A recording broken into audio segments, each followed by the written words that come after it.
gathered together for the Passover meal, and there was excitement because of all the holy day festivities, activities.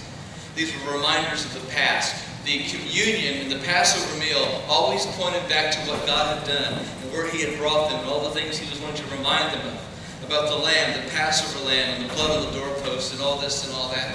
But they had no idea that Jesus was about to give them a glimpse into a new meaning to these old symbols, and the bread and the wine would take on a whole new ideal.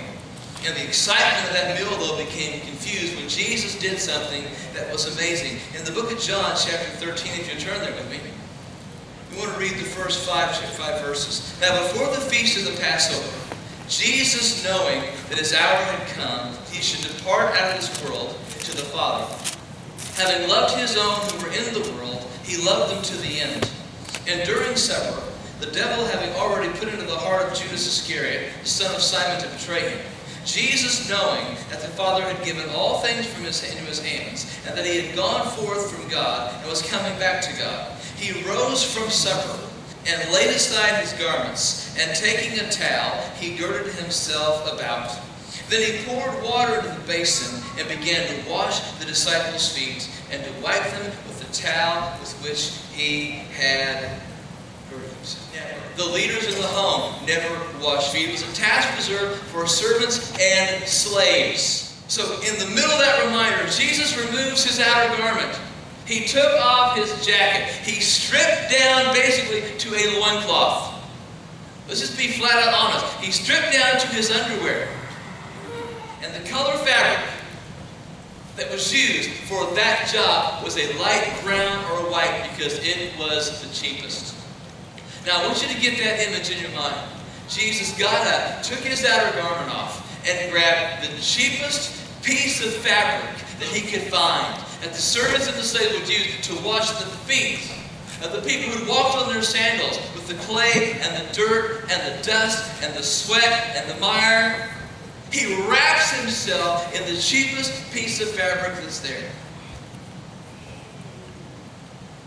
Here's what I think.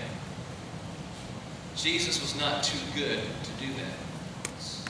John 7, verse 37 says, Now the last day, the great day of the feast, Jesus stood and cried, saying, If any man is thirsty, let him come to me and drink. And right now, at this point, the water of life that made that declaration was washing their feet with the water of His love.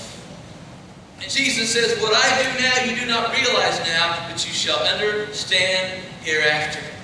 And Peter said, Never mind, you shall wash my feet. If I do not wash you, Jesus said, you will have no part with me. So there was some humble service required in this situation. Peter demanded that Jesus not lower himself to the undignified demeanor of a servant. If you look at 1 John chapter 3, verse 17, John says this, But whoever has the world's goods and beholds his brother in need and closes his heart against him, how does the love of God abide in him? Far too often in our world we say, I'm not going to help them. Illustration, in Matthew 20, 25 through 28, Jesus called them to Himself and He said, You know that the rulers of the Gentiles lord it over them, and their great men exercise authority over them. It is not so among you. He's speaking to the disciples. Whoever wishes to become great among you shall be your servant, and whoever wishes to be first among you shall be your slave. Just as the Son of Man did not come to serve, but to serve, to be servant, to serve, and to give His life as a ransom for many. And this message is for the church and for every believer in this room and in every church around the nation. There He is sitting. He takes that water, that pitcher, and He pours it into the basin. And once again, you can just see the eyes of those men. You just begin to see the eyes of those men watching Him and wondering, what in the world is He taking His outer garment off for? And why is He wrapping Himself in that cheap brown fabric? What's He doing there? What in the world is going on? So let's tie these events together. You see, your sin and mine required a sacrifice. Your sin and mine required a sacrifice. And that sacrifice had a name. And here's the real truth. His body became the towel upon which your sins were wiped. The dirt and the filth and the mistakes and the tragedies and the traumas of your life were wiped on him. He took it. He took every mistake, every thought, every lustful thought, every prideful attitude. He took every sin, every shameful thing, and he got as close to you as he possibly could. And he took that towel that was wrapped in him, connected to him, attached to him, and he wiped off the dirt in your life.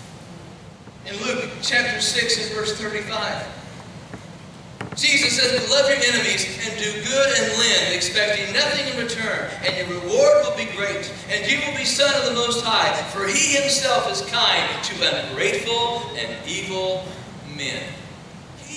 You and I are called to be servants, not to be some self-serving Christian entity in and of ourselves, but to serve the lost and to serve the weak. Jesus said, "If you've done it unto one of the least of these, my brothers, done it to me." So Jesus was saying, servant's heart's what it's all about. So when he broke that bread and poured that wine and wiped those feet with that cloth around his side, he was giving them an example that they were to follow for the rest of their lives, for all of their lives. And nobody in here is too old to serve anybody. Nobody's too young to not serve somebody.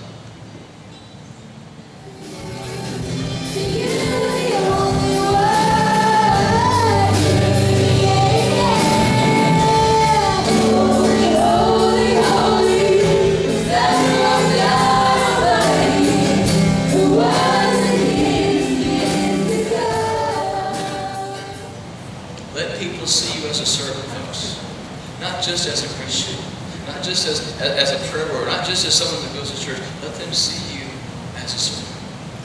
Put the towel on and leave it there until the day you draw your last breath, he takes you home.